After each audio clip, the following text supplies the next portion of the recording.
Je me demande pourquoi est-ce qu'on est obsédé par ce thème de la dette en matière de greffe. Il me semble que c'est des projections de bien portants. Comme disent tous les vieux médecins, tu parlais de maître tout à l'heure, que j'ai admiré, c'est de dire que c'est plus facile de faire que de ne pas faire. Ou c'est plus facile de dire qu'un examen est anormal que de dire qu'un examen est normal. Je pense aux radiologues, etc. C'est très difficile de dire que quelque chose est normal. Si par exemple on décide de ne pas intuber un malade qui respire mal, l'asphyxie n'est pas tenable. On est obligé de mettre en place des soins palliatifs à ce moment-là. Et ces soins palliatifs, ça va être une sédation. C'est pas de l'euthanasie. Vraiment, c'est pas de l'euthanasie. Et quand je fais pas mal de récits avec des greffés, j'essayais, non pas par démagogie, ni par de leur dire qu'ils avaient fait l'honneur d'accepter. Que c'est grâce à eux que cet organe continue de vivre, et non pas l'inverse. Et ça éclaire souvent les visages, quand on dit une chose aussi simple, mais d'inverser le paradigme, ça devient, ça offre des perspectives différentes en fait aux malades. Il n'y a pas que pour la greffe. Je pense que tous les malades nous font l'honneur de nous accepter, nous font l'hospitalité. Bonjour, je suis Roland Schwedzoff, fondateur du cabinet Latitude Santé, cabinet de conseil et de formation spécialisé en management et en éthique dans le secteur de la santé. Je suis vraiment très heureux de vous proposer de partager les rencontres du podcast Paroles de penseurs. Dans ce podcast, nous croiserons des médecins, soignants, scientifiques, mais aussi des travailleurs sociaux, des philosophes, des psychanalystes qui font la médecine et le soin d'aujourd'hui, qui les ont faites hier ou les feront demain. Bien que d'horizons très différents, tous partagent le même objectif, celui de prendre soin. Prendre soin des personnes vulnérabilisées par la maladie, le handicap, la précarité, le vieillir ou le mourir, mais aussi de ceux qui soignent au quotidien. Parce que la médecine est un art au carrefour de plusieurs sciences, nous dit Georges Canguilhem, nous discuterons de clinique et de sciences, d'institutions et d'éthique, de psychologie et de philosophie, mais aussi d'histoire de vie, de rencontres, de réussites et d'échecs.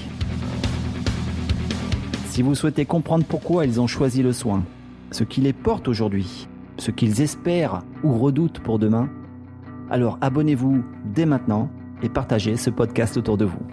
Je vous dis à très bientôt. Bonjour Serge. Bonjour. Donc je suis très heureux de réaliser avec toi ce 3e épisode du podcast Paroles de penseurs. Alors Serge, tu es médecin anesthésiste réanimateur, tu es retraité depuis peu des Hospices civils de Lyon, tu es docteur en médecine et également tu as passé une thèse d'éthique. Tu interviens aujourd'hui au sein d'une association qui établit des certificats médicaux pour les migrants en vue de la Cour nationale du droit d'asile et au sein de lieux de vie, notamment pour les mineurs non accompagnés et non reconnus mineurs. Alors, je t'ai présenté très rapidement, Serge. Est-ce que tu peux nous en dire un peu plus sur toi, sur ta famille, tes parents, ton histoire, tes frères, tes sœurs, tes hobbies, enfin tout ce que tu voudras bien nous dire. Alors, j'ai élevé 4 enfants. Je suis issu d'un milieu assez simple. Enfin, mes parents étaient commerçants. Je suis enfant unique. Parents commerçants. Oui. Ouais. Mon père était boucher. J'ai eu une enfance très... Ça a sûrement on en parlera tout à l'heure. Je pense on va parler du sacré et tout. Mon père était boucher à l'ancienne formule, c'est-à-dire qu'il allait acheter ses bêtes. Je partais avec lui dans un pré. Et ensuite, il les ramenait. Ensuite, c'est lui qui les abattait. Et tout ça, j'en ai aucun souvenir de violence, ni de... J'ai toujours souffert beaucoup de l'image du boucher dans la population, alors que mon père, c'était un chirurgien presque. La façon dont... voilà. Non, mais j'étais très fier de mon père. Et qu'est-ce qui t'a donné envie de faire de la médecine, et plus particulièrement de l'anesthésie-réanimation, et pas de la chirurgie, finalement? Oui, alors... la médecine, à y réfléchir, finalement, il y a un personnage qui était assez... C'était mon médecin généraliste, le médecin généraliste de la famille. Et c'est un monsieur qui il était toujours disponible, il venait. C'est lui qui me fait opérer de l'appendicite. Il était très, très précis dans ses diagnostics, très sobre. Et puis, ça a été un peu déterminant, parce qu'un jour, mes parents lui ont dit que je voulais faire kiné. Et il a dit, mais pourquoi il ne fait pas médecine, votre fils? Et à y réfléchir, ça a été... j'ai peut-être là, pour la première fois, compris ce que c'était que le déterminisme social. C'est-à-dire que c'est quelque chose que j'avais jamais pu envisager. Et lui, il a cassé une barrière, là. Et puis, mais mon père m'a dit, bah ouais, pourquoi pas. Et c'est marrant, ça. Je m'en suis rappelé il n'y a pas très longtemps. Et pourquoi les hospices civils? Non, les hospices civils. Pourquoi le public? Alors, pourquoi le public? Je pense que pour moi, le privé, c'était compliqué. Il y avait une histoire d'entrepreneuriat qui m'est complètement étrangère. Mais il n'y a pas de jugement de valeur pour moi, parce que je pense que bien sûr, je vois le fond de ta question. Je pense que les excès les excès, ils existent dans les deux types d'exercices, que ce soit le public ou le privé. Et les gens bien, il y en a de partout. Et puis des gens moches, il y en a de partout aussi. Donc les problèmes d'ego même sont presque plus prégnants dans le public que dans le privé. En tout cas, ils retentissent beaucoup sur la vie quotidienne des soignants. Enfin, des soignants plus anonymes, on va dire. Donc, j'ai pas d'état d'âme j'ai des bons copains de partout. Et je trouve qu'il y a des établissements qui rendent les mêmes services que le public.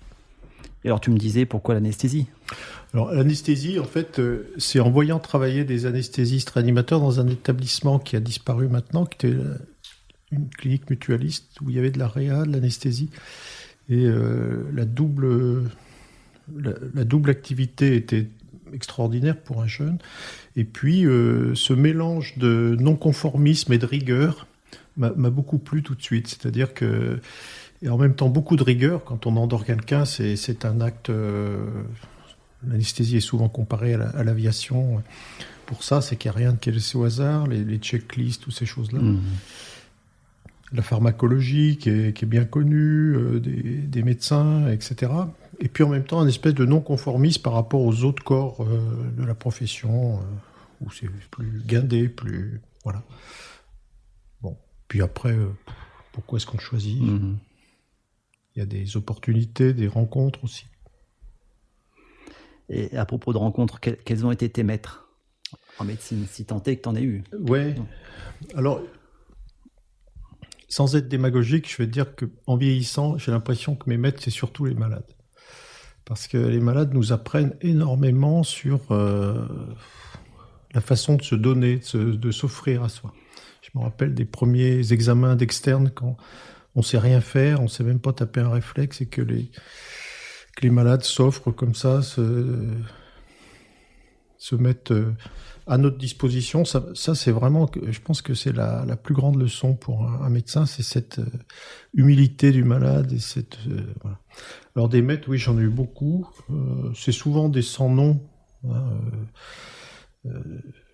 J'ai admiré pas mal de chirurgiens parce que je trouve que c'est difficile la chirurgie, notamment la chirurgie viscérale.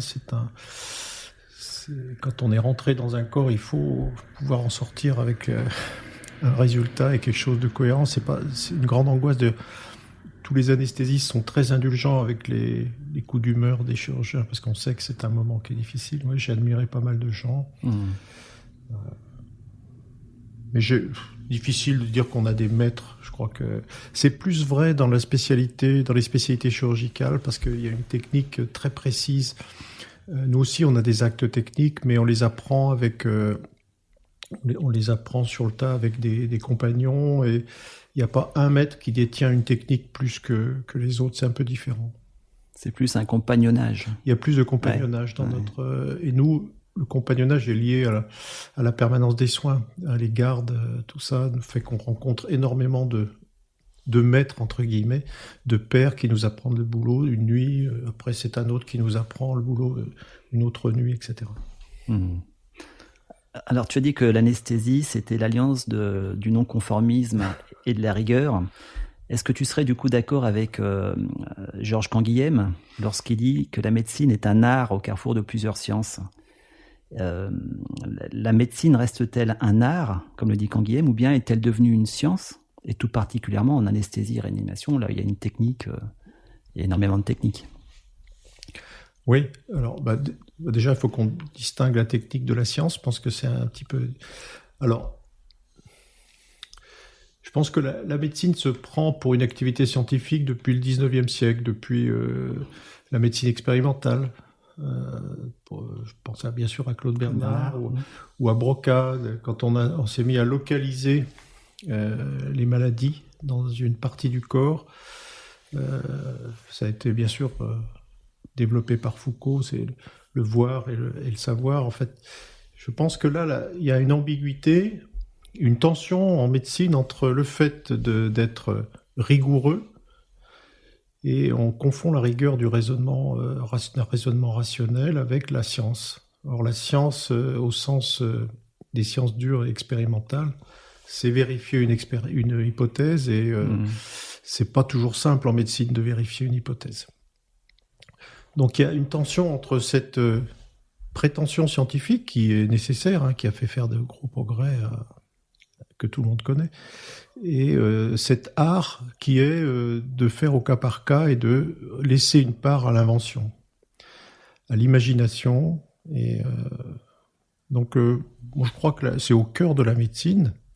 On aimerait bien effacer la deuxième partie, je crois, c'est-à-dire la partie artistique, entre guillemets, de créativité, alors qu'elle est, en tout cas dans mon métier, qui paraît en effet, comme tu le disais, très technique et en apparence scientifique, qui est peut-être la médecine la plus humaine qu'on puisse imaginer, parce qu'on est en rapport avec la mort pour tous les malades potentiellement, puisqu'un malade qui vient en réanimation a une fonction vitale qui est en détresse, et un malade sur 4 ou un malade sur 5 décède dans les services. Donc, s'il y a une spécialité qui a un rapport avec l'humain, avec ce qu'il caractérise, c'est-à-dire sa finitude, c'est bien la nôtre. Donc, il y a un habillage technologique. C'est sûr qu'il y a beaucoup de machines, mais l'humain est autrement plus important qu'un opérateur qui rentre dans un bloc et qui voit son malade rentrer et sortir et qui peut l'oublier, enfin qui peut du moins passer à un autre. C'est très très différent dans un service de réa. Très différent. Alors tu dis qu'il y a beaucoup de machines en réanimation. Et est-ce que tu penses à l'ère de l'intelligence artificielle et des big data que cette intelligence, ces machines vont transformer la relation de soins entre le médecin et son patient, voire même mettre fin à la décision médicale pour quelque part un abandon de cette décision et de la responsabilité aux machines. Et finalement, est-ce toujours décidé que de s'en remettre aux machines, aux algorithmes? Alors, nos machines à nous, c'est pour pallier une défaillance.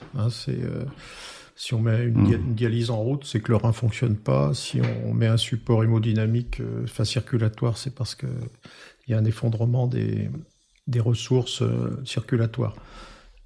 Les machines dont tu parles, c'est un peu différent. Faire un scanner à distance, c'est sûr que ça supprime la relation de soins. Est-ce que ça supprimera la responsabilité ? Je ne pense pas, parce que ça m'étonnerait qu'on impute une erreur à la machine, et bien à celui qui a développé le programme d'intelligence artificielle. Mais je me demande pourquoi est-ce qu'on parle toujours de responsabilité. La responsabilité, on va en reparler, parce que, j'espère qu'on en reparlera dans l'entretien, mais c'est au cœur de la relation de soins, de la relation médecin-malade. Mais les problèmes de judiciarisation, d'une part, sont pas si nombreux qu'on veut bien l'agiter, et d'autre part, sont toujours liés à un défaut de communication, pratiquement, dans mon expérience. Or, il est bien un exercice qui supprime la communication, c'est cette pratique de l'intelligence artificielle, etc., de la délégation à des algorithmes de la décision. Donc, il y aura de plus en plus de problèmes judiciaires si on supprime la communication. Ce qui est frappant, c'est que dans les situations où on se présente comme un être vulnérable, c'est-à-dire un être faillible, et non pas un médecin tout-puissant, les proches et les malades sont pratiquement à nous soutenir, et non pas à nous accabler.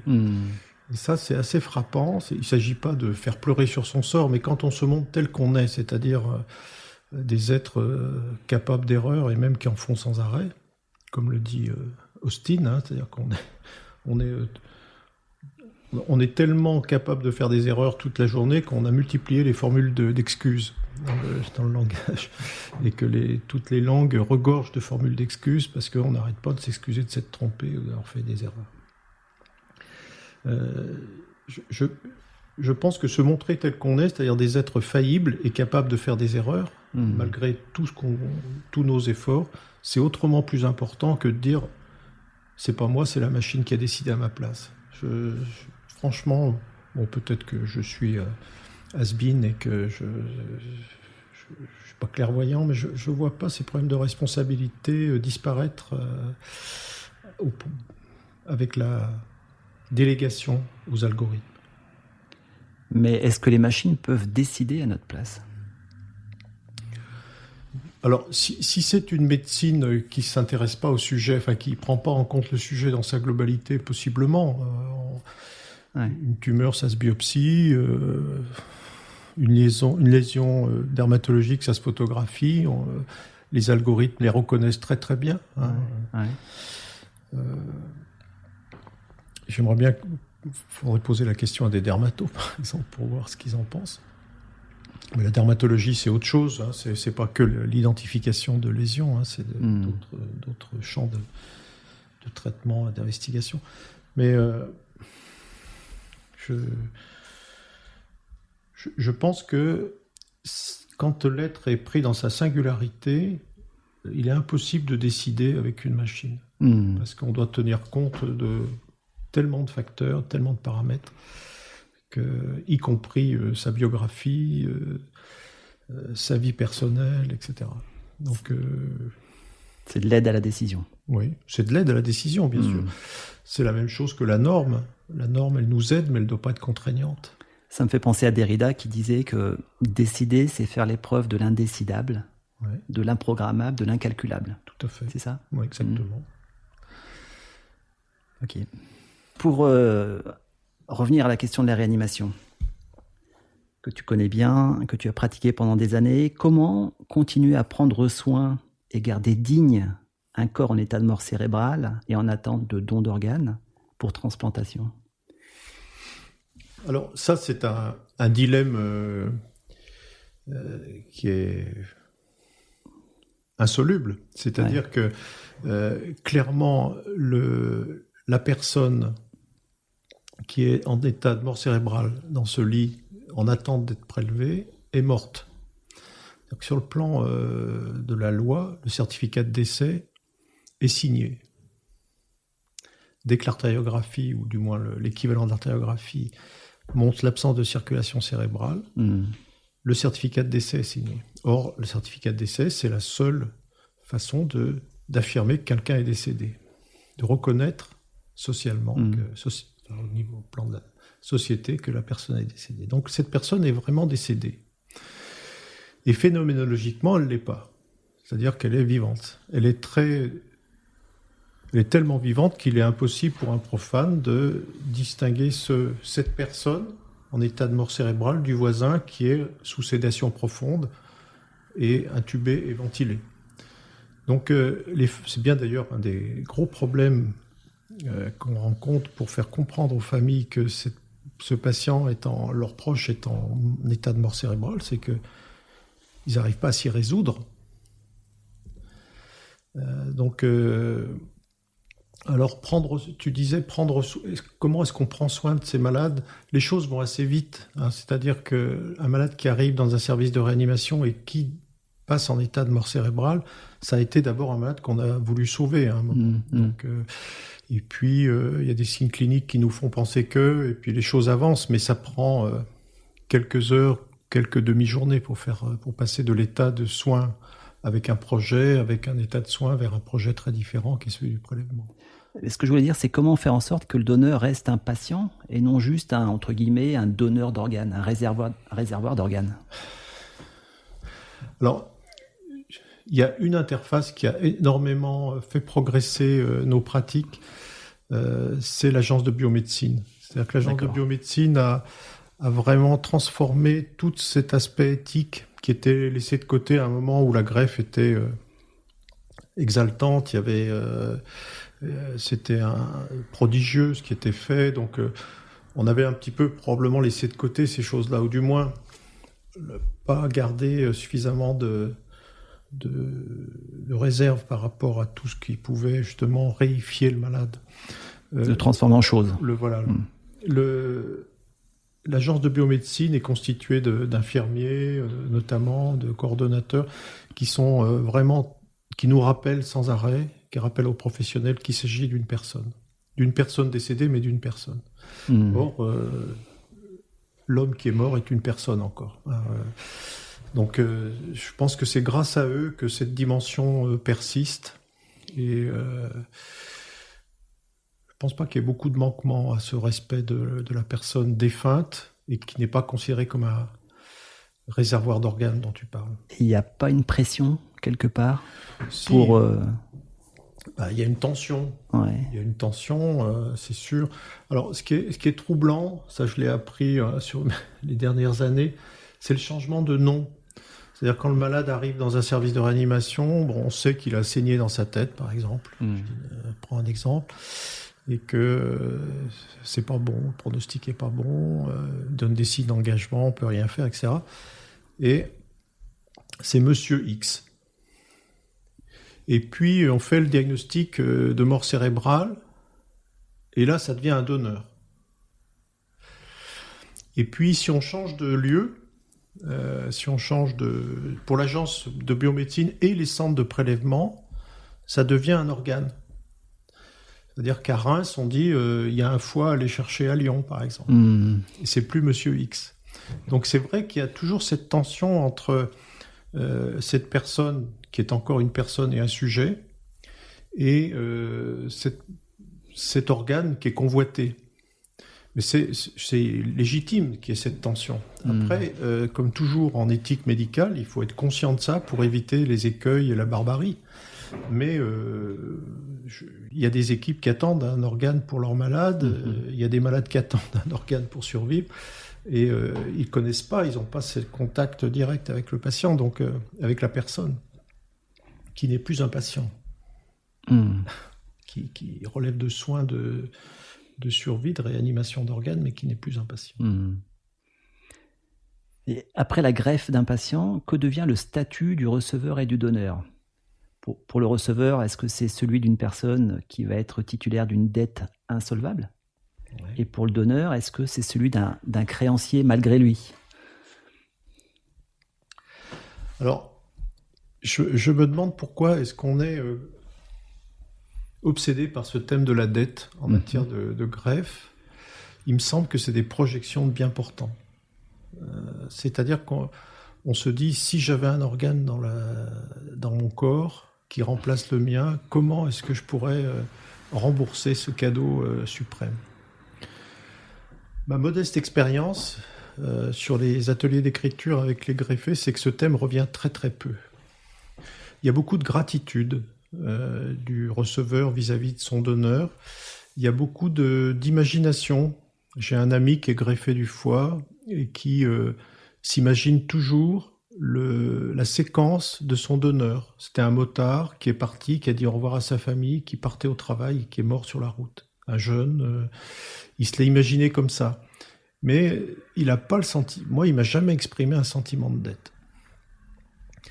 Alors, quand on parle de dette, il y a un créancier et un débiteur.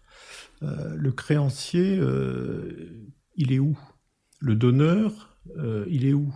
Quand on dit donneur, c'est par facilité pour identifier d'où vient pour identifier l'organe, d'où il vient, avec son type HLA, son histoire, son âge, l'artériosclérose du donneur, etc. Mais il n'y a aucune intentionnalité de la part du donneur. Sinon, d'avoir exprimé de son vivant qu'il n'était pas opposé au prélèvement, mais au moment, quand on fait un don, c'est une intentionnalité du moment, et là, à ce moment-là, il est en mort cérébrale, donc il n'est pas capable de donner. Le receveur, si on se réfère à la trilogie du don, recevoir et rendre, de Marcel Mauss. Ouais, le receveur, il accepte certes le don, mais est-ce qu'il a la possibilité de refuser ? La plupart que ce soit la greffe de foie, la greffe de cœur, la greffe de poumon, il n'y a pas beaucoup de suppléance à long terme. Pour le rein, il y a la dialyse, mais est-ce qu'il a la possibilité de refuser ? Sinon, de refuser les soins et de préférer mourir que d'avoir une greffe. Mais la pression des spécialistes autour de lui, de sa famille, la pression de la société qui nous dit finalement, vous n'allez quand même pas refuser un don pareil, l'oblige quelque part. Donc, le donneur n'existe pas, le receveur n'est pas vraiment celui qui accepte, comme quand on accepte un cadeau. Donc la notion de dette déjà est inopérante à mon sens. Et en tout cas d'expérience, je ne l'ai pas ressenti à ce point-là, et je crois que c'est plus une projection de l'entourage et des non-greffés que d'une sensation des greffés. Je parle du don cadavérique, je ne parle pas du don entre vivants. Ouais. Ce qui voudrait dire que le schéma de Marcel Mauss, don contre don, est-ce qu'il s'applique pas forcément en fait au don d'organes ? Moi, je crois qu'il s'applique pas du tout. D'accord. Alors, je sais que c'est un peu choquant d'entendre ça parce que on est tellement habitué à cette trilogie que on a envie de l'appliquer au don d'organes.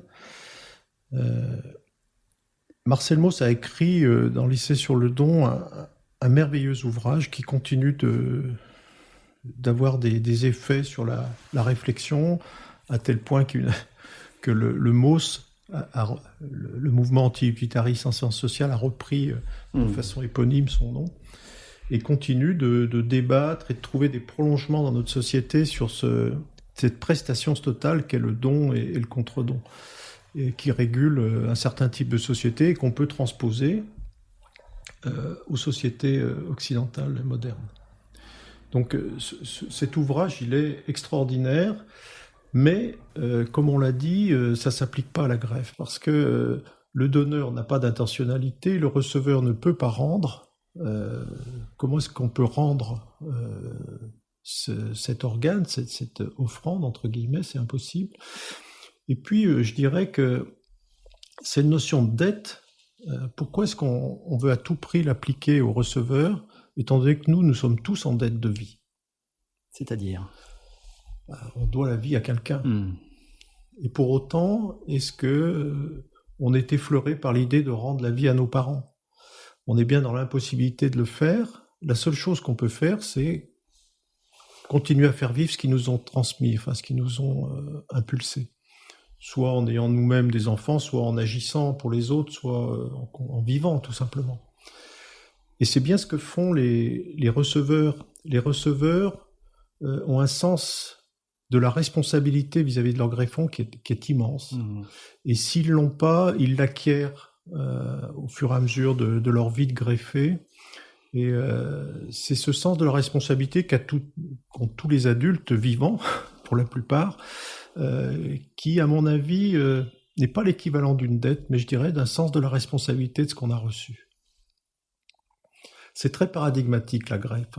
C'est-à-dire qu'on reçoit quelque chose sans intentionnalité, vraiment.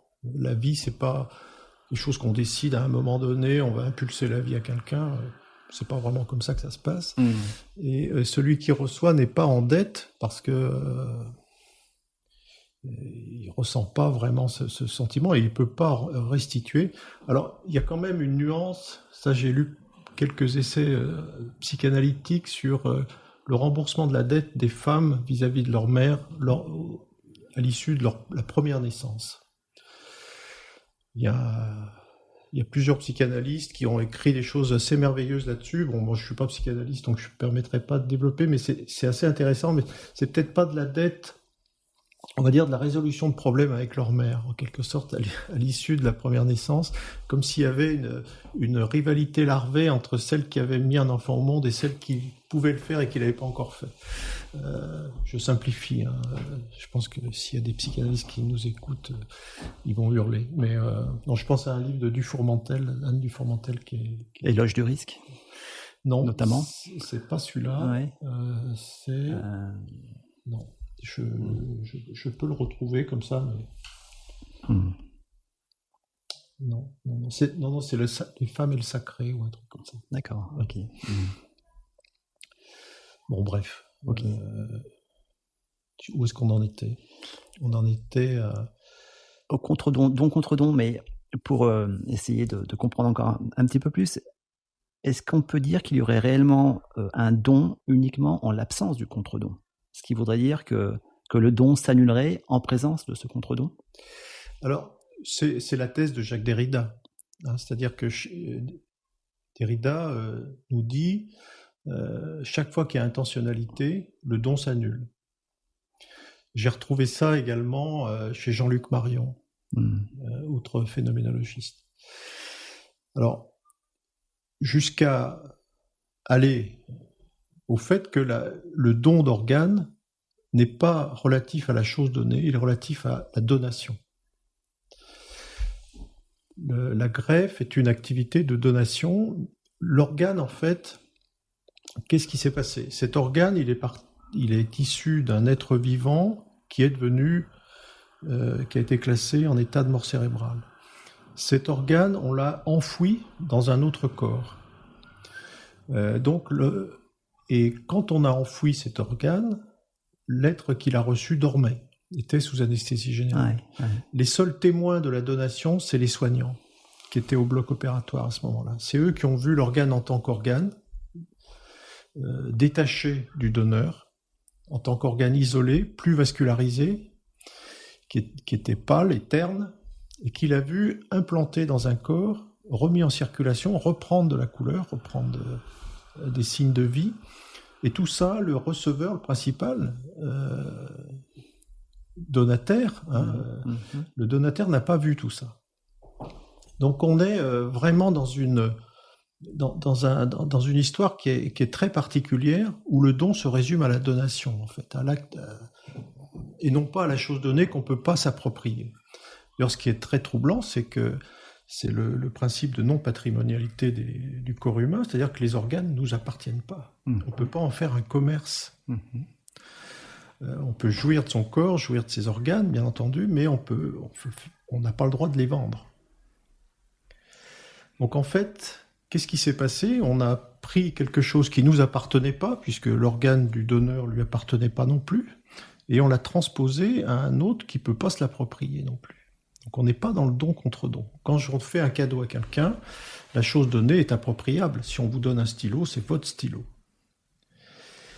La symbolique du don persiste, il m'a fait plaisir, il a voulu me faire plaisir, etc. Je lui rendrai d'une autre façon en lui offrant quelque chose peut-être à l'occasion, mais là on ne peut pas rendre, et là je ne peux pas me l'approprier. Donc ce n'est pas un don contre don. C'est un processus. C'est-à-dire que... Et là, on retrouve Marcel Mauss, c'est-à-dire qu'il y a une circulation. C'est ça. Hein, et à la fin de son livre, dans l'essai sur le don, il parle du H-A-U, de l'esprit de la chose donnée qui revient au donateur. Et j'ai eu la chance de parler de ça avec Steiner, qui fait partie du Mauss, et il disait que c'est probablement par cette approche que la théorie de Mauss peut être envisagée dans l'histoire du don d'organes.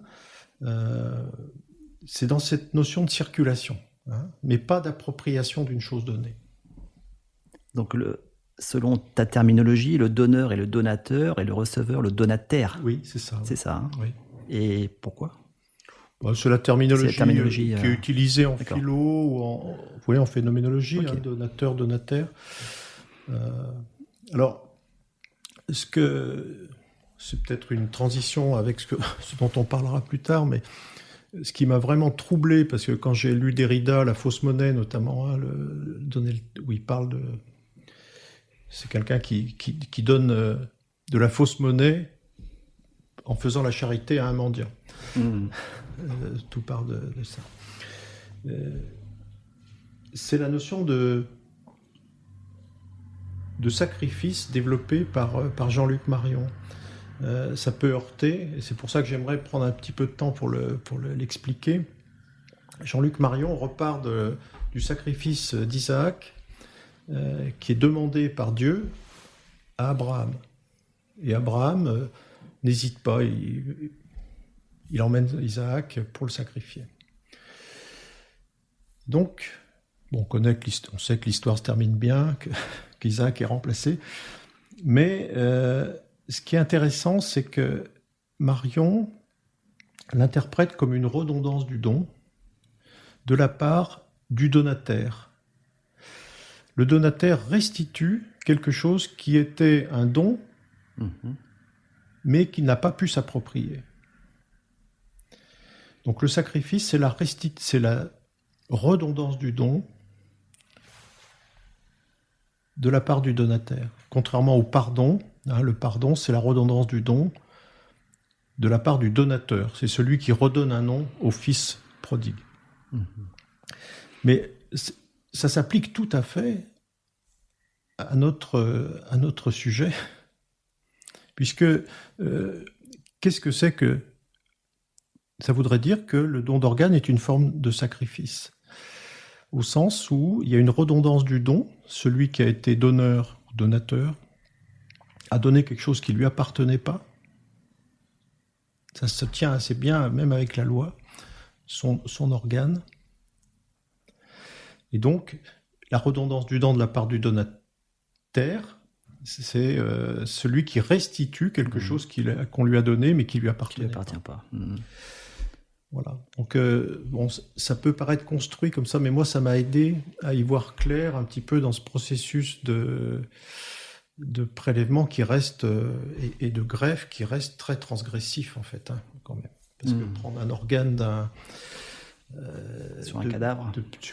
cadavre et l'implanter sur un vivant, c'est totalement interdit. Et donc justement, dans un des articles que tu as écrit récemment et dans la revue Médecine et Philosophie, tu dis, tu te demandes si l'activité de greffe d'organes aurait quelque chose de sacré. Et finalement, avec l'épidémie de coronavirus, est-ce qu'on ne voit pas justement la tension entre le soigner et le sauver ? Il fallait sauver des vies. Et donc, finalement, entre le sanitaire et le salutaire, ce qui me ferait dire au final que... Est-ce qu'on pourrait dire au final que la médecine serait une forme sécularisée de la religion ? Une forme laïcisée de la religion ? Ouais.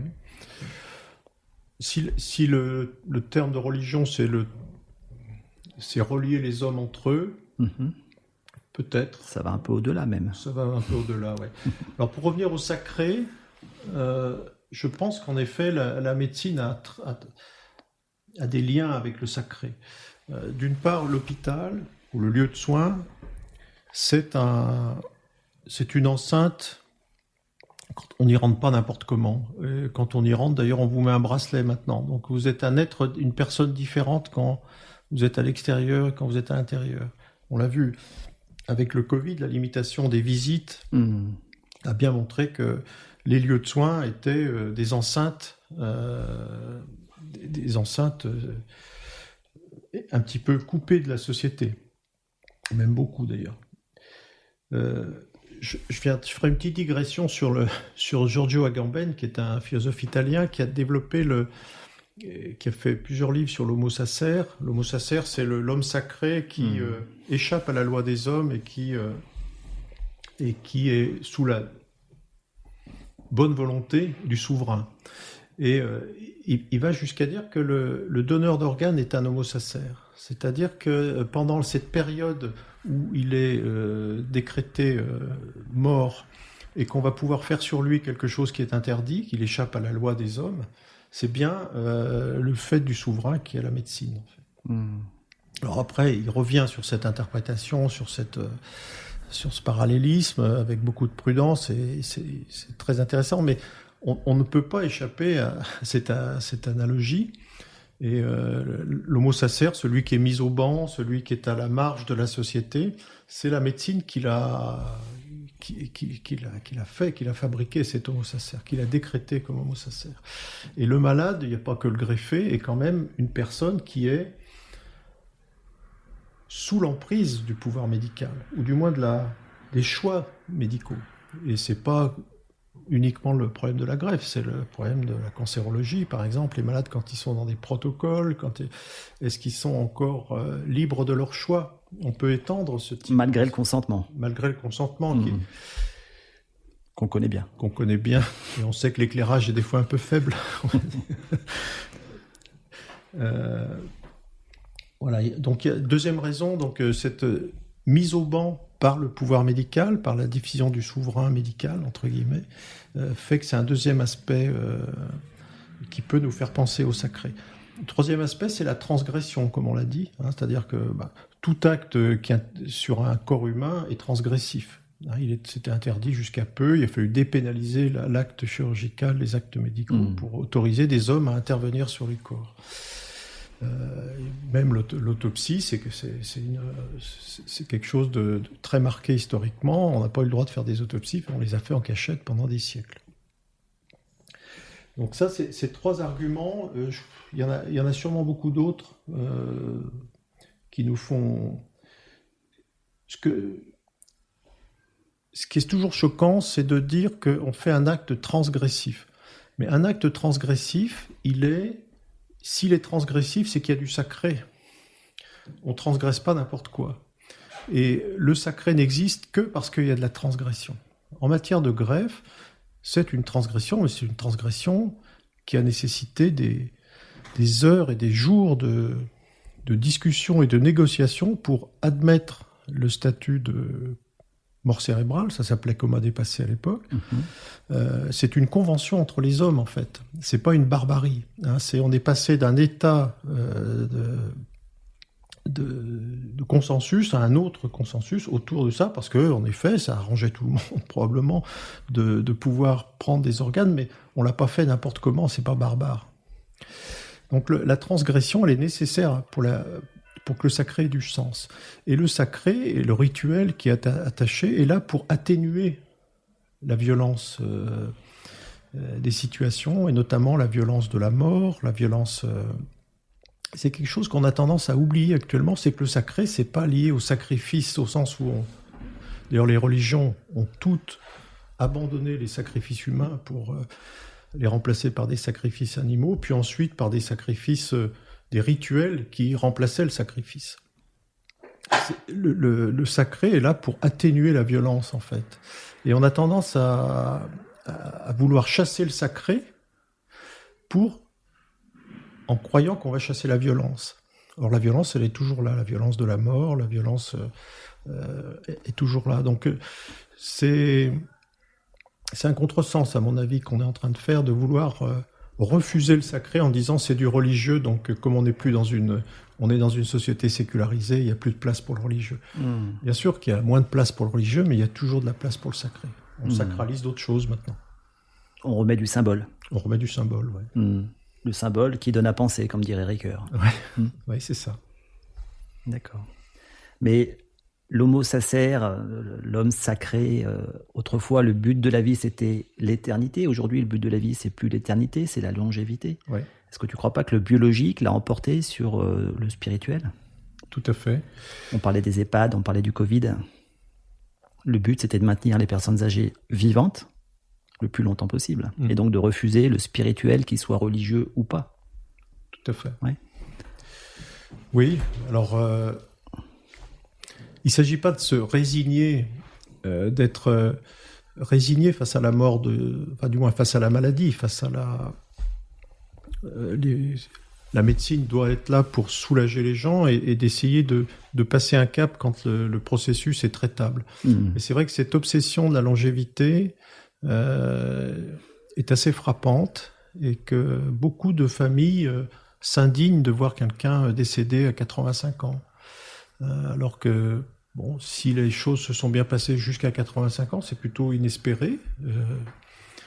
Oui, la longévité a pris le pas sur l'intensité, je dirais. Pas la qualité, mais l'intensité de la vie. Et on l'a bien vu avec l'épidémie dont on est encore en plein dedans. Hein. Est-ce qu'on ne veut pas échapper à notre finitude ? Et est-ce que tu ne crois pas qu'on aurait besoin de réintroduire un enseignement de la finitude en faculté de médecine, voire même au lycée ? Alors, en médecine, il y a énormément de choses qui sont faites dans les 3 premières années pour avoir un petit peu côtoyé ce type d'enseignement. Et puis, dans l'association où je travaille, on reçoit des étudiants de 2e ou 3e année, parfois de 4e année. Et il y a un souci des jeunes médecins, enfin des futurs médecins, d'aborder les sciences humaines et de s'intéresser de remettre en question ce désir de toute puissance face à la mort. Donc je crois qu'il y a des choses de faites. À l'école, je ne pense pas qu'il y ait beaucoup de... Je suis prof, je sais pas, je parle un petit peu de façon intuitive, mais je ne pense pas qu'il y ait beaucoup de choses pour préparer les futurs Français à cette finitude. C'est d'autant plus important de remettre cette finitude dans les programmes et dans l'enseignement que finalement la conscience de cette finitude, elle donne du sens à notre propre finitude. C'est-à-dire que d'être confronté, là je me réfère vraiment à Lévinas, non pas pour faire bien, parce qu'il y a toujours... Emmanuel Lévinas. Ouais, il y a toujours un quart d'heure Lévinas quand on parle d'éthique, mais c'est vraiment quelque chose qui m'a frappé quand Lévinas dit que la responsabilité qui naît de la présence de l'autre nous fait sortir de nous, et ça c'est la position du soignant. Mais le soignant à l'hôpital, mais aussi le soignant, le visiteur bénévole dans un long séjour, c'est celui qui dans la relation de soins sort de lui et explore sa propre finitude à travers l'autre. Et donc, s'il y a un sens à donner à la vie, c'est d'être toujours conscient qu'on est en sursis, quelque part. Hein.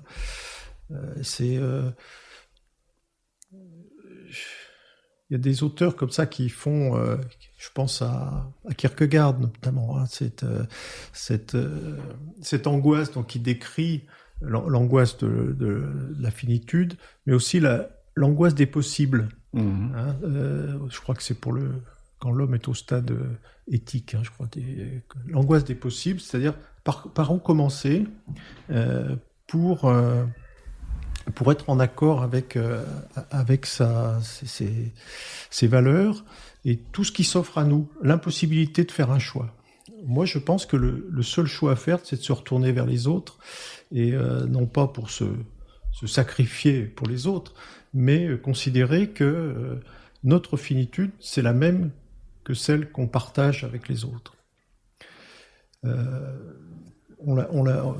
C'est bien le problème actuellement, on le voit bien avec tous les gens qui veulent se faire vacciner maintenant et qui étaient contre les vaccins il y a 6 mois. Toutes ces notions sont... Comment gérer une pandémie actuelle avec un tel individualisme, on le voit bien aussi à travers les gestes barrières. Tout ça est assez lié, à mon sens. Pour en revenir à la greffe, est-ce que tu penses qu'il existerait des patients considérés comme plus méritants, entre guillemets, que d'autres, et notamment dans les greffes hépatiques, par exemple ? Ce qui rejoint quelque part la question un peu taboue, mais d'actualité, du tri des malades et des listes d'attente, hein, que l'on soit en service de greffe ou de réanimation. Alors, oui, pour aller au cœur du problème, est-ce qu'il faut greffer les alcooliques ou pas ? C'est ça, c'est le fond de ta question, je suppose. Tu la résumes. C'est comme ça que Mais avec toute la nuance que j'attends de toi. Hein. Mais bien sûr. Cette question, elle s'est posée, puisqu'au départ, la transplantation hépatique était destinée aux patients qui avaient des hépatites aiguës graves, type hépatite B, ou aux maladies biliaires. Donc des patients jeunes qui n'avaient pas qui n'avaient pas eu un comportement jugé répréhensible. Et puis après, on s'est mis à greffer les cirrhoses alcooliques, et puis après, on s'est mis à greffer les cancers du foie, les CHC, souvent qui compliquaient des cirrhoses également possiblement alcooliques, qui fait qu'on greffe beaucoup d'alcool. Et ce problème de l'accès aux greffes pour les gens qui ont eu un comportement addictif s'est posé. Alors quand il y a eu des enquêtes qui ont été faites, notamment par les Anglais, quand on interroge une population, y compris médicale d'ailleurs, non formée à la transplantation, il est clair qu'on greffe la femme et l'orphelin en premier, même si c'est pas une indication de greffe. C'est-à-dire que c'est un gros cancer du foie, un sarcome ou je sais pas quoi, on va le greffer alors qu'on sait que ça sera voué à l'échec. Et puis le SDF qui a été toxicomane, qui a une hépatite C, ou l'alcoolique, non, on ne greffe pas. Or, on sait que le succès, en termes utilitaristes, le succès de la greffe en cas de cirrhose alcoolique est de très bonne, une fréquence très élevée. Donc utilitariste, le bien-être pour le plus grand nombre. Voilà. Donc ça tient pas sur le plan utilitariste. Ce qu'on sait maintenant, c'est que quand on forme les gens par exemple, si on fait le même questionnaire pour à des familles dont un membre est porteur d'une maladie biliaire chronique, par exemple, qui va peut-être être greffé, mais les réponses sont beaucoup plus nuancées. Et plus les gens sont formés, plus ces choix primaires de dire il a fauté donc il mérite pas, en gros c'est un peu ça, disparaissent. Donc il n'y a pas de restriction. Vraiment la pratique de la greffe ne tient pas compte des antécédents addictifs des patients. Il y a une possibilité de greffe, il y a une faisabilité de greffe. Il y a une faisabilité en termes psychologiques aussi, parce qu'il faut que le patient puisse être abstinent ensuite. Il n'y a pas ce genre de... Alors, pour ce qui est du tri dans la transplantation, ça revient à parler de l'attribution, des critères d'attribution. En 2007, ils ont changé. On est passé d'un modèle aristotélicien où le greffon était attribué à un centre, et le centre l'attribuait aux malades qu'il jugeait prioritaires, à un critère basé sur un score, non plus aristotélicien, mais plutôt de type déontologique, avec une loi, et cette loi était matérialisée par un score. Ça n'a pas tout résolu, mais ça a amené beaucoup d'équité en termes de répartition des greffons entre les centres en France. Parce qu'avant, il y avait une iniquité entre les différents centres de transplantation. Ceci dit, le score n'a pas résolu tous les problèmes. Et on rentre toujours dans des débats, dans les staffs notamment de transplantation, dans des débats sans fin entre privilégier un malade qui a un score élevé, qui risque d'être greffé rapidement, mais qui a 70 ans, ou un malade qui a des scores qui oscillent en fonction de ses complications et qui a 40 ans. On revient au cas par cas. Donc la notion de tri me gêne un peu, parce que trier des malades pour le Covid parce qu'ils ont dépassé un âge, parce que la quantité d'oxygène dont ils ont besoin est atteint un certain seuil, ou parce qu'ils ont une défaillance d'organes associée, etc. On l'a vu, parce qu'on a commencé à faire des scores dans les hôpitaux, des scores... 1, on appelle le réanimateur, on mute en réanimation. 2, on discute avec le réanimateur. 3, on fait des soins dans le service sans muter en réanimation. Et 4, on fait des soins palliatifs. Et il y a des malades qui étaient triés un petit peu comme ça, et pas toujours par les médecins les plus expérimentés, parce que les premiers médecins sont souvent des jeunes médecins. Donc on a bien vu les limites du tri. Le tri, ça a une... importance considérable en période de guerre, et on peut se demander si le terme de guerre est approprié quand on parle de pandémie.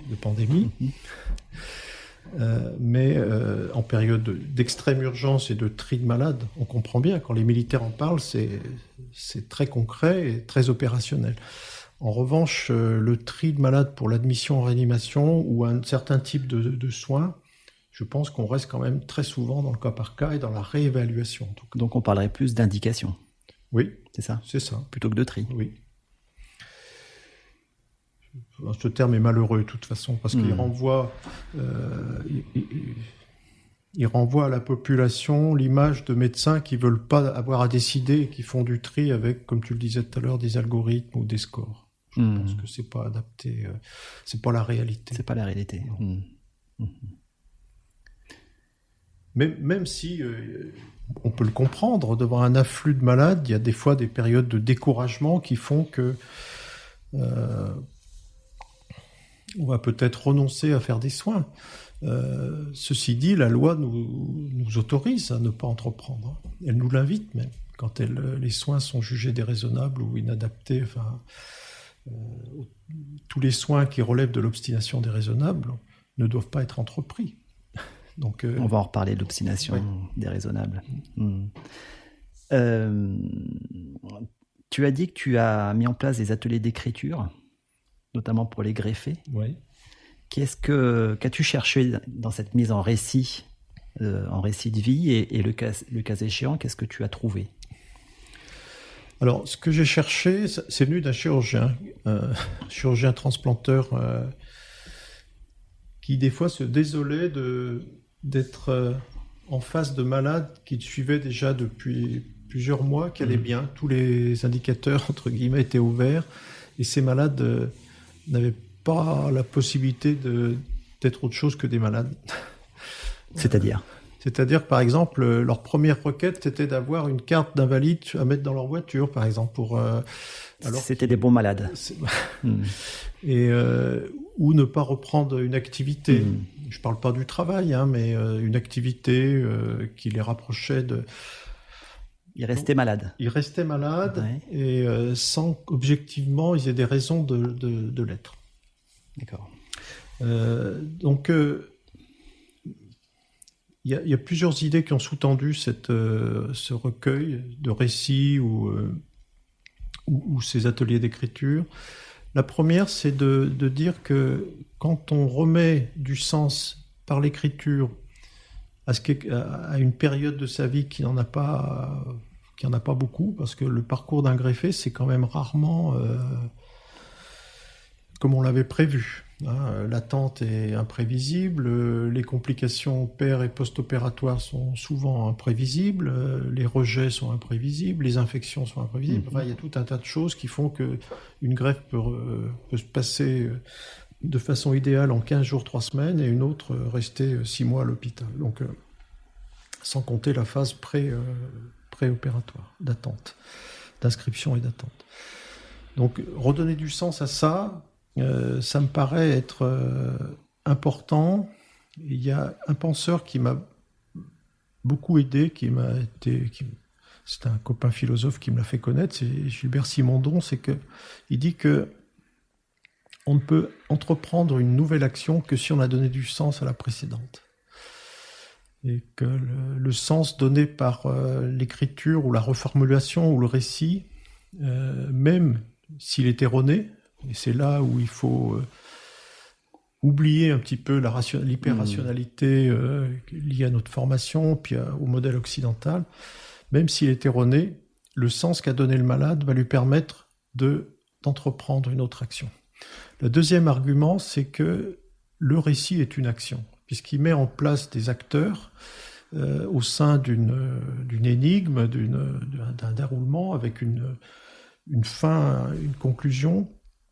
Et que ça c'est Paul Ricoeur, en fait. C'est-à-dire, tout ce qu'on met en action par le récit, c'est déjà une action. C'est une mimésis, la triple mimésis. Tout à fait. Voilà, donc au départ, c'est ça qui m'a animé. Qu'est-ce que j'ai trouvé? Alors, j'ai trouvé un groupe enthousiaste, il y avait une dizaine de greffés. D'accord. Très différents. 2 qui étaient récalcitrants, qui venaient pour voir ce que c'était que ces enfantillages. Eux, ils attendaient quelque chose de dur, ils attendaient de la psychologie. de la prise en charge psychiatrique. Parce qu'ils étaient persuadés que leur souffrance psychique n'était pas suffisamment prise en compte. Je pense qu'ils étaient victimes des projections dont on parlait tout à l'heure, c'est-à-dire que la personne greffée subit une épreuve extraordinaire, enfin incroyable, mais faire le présupposer que obligatoirement ce sont des personnes qui ont une souffrance psychique, c'est, à mon avis, du mépris presque, c'est presque de l'ordre du mépris. Donc ceux-là, ils étaient là pour avoir du dur, mais les autres étaient dans la création, et on a eu des choses extraordinaires qui ont été produites par ces gens-là. Et on a parlé tout à l'heure de l'absence de notion de dette, ça ressort pas du tout dans les écrits. Alors c'est un petit échantillon, bien sûr, mais spontanément, en tout cas, c'est pas moi qui les menais, ces ateliers d'écriture, c'était une professionnelle qui intervient à la fac, d'ailleurs, qui avait fait ça. On avait obtenu un petit financement local, on va dire, qui n'est pas du tout institutionnel, pour financer cette aventure. Alors, mon résultat, il est très mitigé. Je pense qu'il y a un prolongement à donner à ce genre d'activité. D'ailleurs, il y a 2 étudiants qui sont en train d'essayer de faire vivre ce type d'activité, d'intégrer le récit dans le parcours de soins du malade. Et à mon sens, dans le dossier médical même, parce que je pense que la production d'un malade, c'est aussi important que tout le reste, voire plus, pour le connaître et puis pour le soigner. Mais on ne peut pas dire que c'est rencontré un écho institutionnel très fort. Et voilà. Je ne suis pas plus amer que ça, mais l'ambiance à l'hôpital n'est pas à ce genre de reçu. N'est pas la médecine narrative ? Oui. Alors la médecine narrative, c'est probablement un peu différent. La médecine narrative de Rita Charon, c'est le versant, on va dire, nord-américain de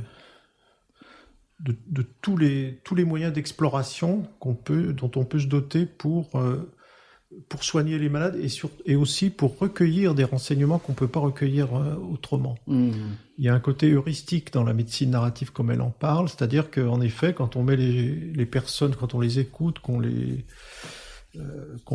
recueille leurs récits de façon calme et littéraire, on recueille des éléments. Moi, j'en ai un exemple vivant. C'est assez extraordinaire par moment de découvrir des facettes du malade qu'on est incapable de recueillir dans des conditions d'examen ou d'interrogatoire médical. Donc ça, c'est l'aspect opérationnel de la médecine narrative. Moi, je le voyais aussi en termes de création, c'est-à-dire qu'un être vivant, c'est un être qui crée. Tu parlais tout à l'heure de longévité qui était préférée à l'éternité. Oui, qui était à l'éternité. Je pense que l'éternité, c'est le présent, c'est tous les moments présents qu'on a su créer, en fait. C'est chaque moment d'éternité, c'est notre expérimentation de l'éternité, c'est la création. Et qu'un malade peut créer, même quand il est malade. Il n'y a pas de place actuellement pour ça à l'hôpital, sauf dans les maladies, chez les enfants, dans certains établissements, mais ça, c'est des actions très volontaristes des acteurs. Et est-ce que la création dont tu parles, c'est pas finalement une manière de sortir de la plainte et de la circularité de la plainte qui fait que la mise en récit, justement, permet de rompre la circularité de la plainte ? Tout à fait, et puis exactement, et je pense que le malade actuellement subit le discours médical, c'est-à-dire qu'il rentre dans un schéma illémorphique de la médecine où son cas doit à peu près rentrer en forçant des fois un peu. Au chausse-pied. Au chausse-pied. Dans le cadre qu'on préétablit, parce que c'est là où ça va le mieux, les symptômes s'intègrent bien, etc. Mais lui, il a peut-être autre chose à dire. Et cette création-là, elle nous intéresse parce qu'à travers ce qu'il nous dit, peut-être qu'on va adapter nos traitements. On va peut-être pas être jusque-boutiste, comme nous le dit la case qu'on a tirée. Voilà, c'est en ce terme-là que c'est une véritable création. Mais je dirais, pour sensibiliser les médecins, c'est dire que c'est une co-création. C'est-à-dire que c'est quelque chose qu'on va créer avec le malade. le malade va nous prendre par la main, puis nous, on va peut-être le reprendre par la main pour lui dire non, là, c'est peut-être pas comme ça. C'est une co-création, je pense. D'ailleurs, la mimésis de Ricoeur, c'est la création. Oui, oui. Ok. Et face à la maladie grave, et en réanimation notamment, lorsque le pronostic est malheureusement sombre, qu'est-ce que soigner? Alors, t'as pas 4 heures. Non, mais qu'est-ce que soigner on a ébauché tout à l'heure le fait de ne pas entreprendre. Soigner, c'est des fois, paradoxalement, hein, c'est un peu provocateur, mais paradoxalement, soigner, c'est des fois ne pas entreprendre. Parce que, comme disent tous les vieux médecins, tu parlais de maître tout à l'heure, que j'ai admiré, c'est de dire c'est plus facile. Quand il disait c'est plus facile de faire que de ne pas faire. Ou c'est plus facile de dire qu'un examen est anormal que de dire qu'un examen est normal. Je pense aux radiologues, etc. C'est très difficile de dire quelque chose est normal. Hein, on retombe sur Canguilhem, mais c'est vraiment l'exercice le plus difficile en médecine. Le normal et le pathologique. Voilà. Et donc, ne pas entreprendre, c'est probablement la première question à se poser. Parce que ça va très vite. Quand un malade est à une détresse,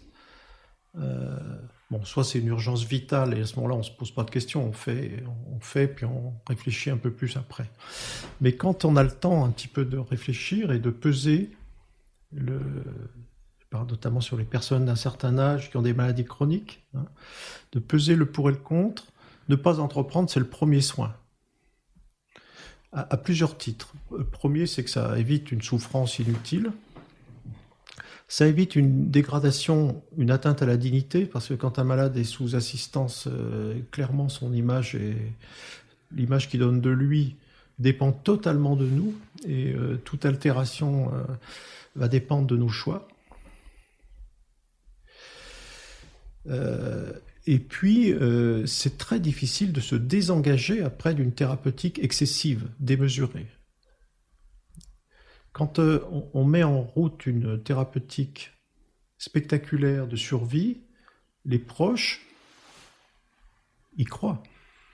Et c'est bien légitime. Et si on la fait par excès et qu'on se désengage de cette thérapeutique, il y a une sorte de trahison qui est ressentie, une sorte d'abandon. Et c'est très difficile à ce moment-là de rentrer en contact avec... autant les familles comprennent très bien quand on leur dit on n'entreprend pas parce que c'est démesuré, c'est déraisonnable, c'est disproportionné, enfin tous ces termes qui font écho. Ça, en général, ils le comprennent très bien. Bon, bien sûr, ces décisions, on ne les prend pas tout seul, on les prend à plusieurs. Mais se désengager, c'est beaucoup plus difficile. Donc, de ne pas entreprendre, je pense que c'est le premier soin. Après... dans ces soins critiques, la bonne attitude, c'est de chaque fois qu'on passe le palier supplémentaire, le palier au-dessus, en termes d'intensité des soins, de se poser la question de la légitimité de cette implémentation, de cette augmentation de l'intensité des soins.